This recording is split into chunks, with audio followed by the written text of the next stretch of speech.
dito sa bahay. Wala magawa dito. Unless kay mama ang iyong pinakamagandang tao sa buong mundo. Siya ang pinakamagandang tao sa buong mundo. Wala makakadali ng mukha niya. Wala makakadali ng mukha niya sa sobrang gandahan niya. Wala makakagaya sa kanya kahit sa sobrang ganda niya. Wala makakadali sa kanya.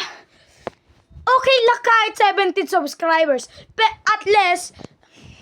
At least maganda siya.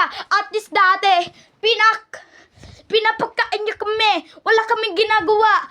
Binabantayan namin si mama pag matanda na siya. Wala na siya. Siya yung pinakamabait na tao sa buong mundo. Siya yung inaalagaan namin dati. Inaalagaan kami niya dati. Wala siya makatalo sa mga kabiitan niya.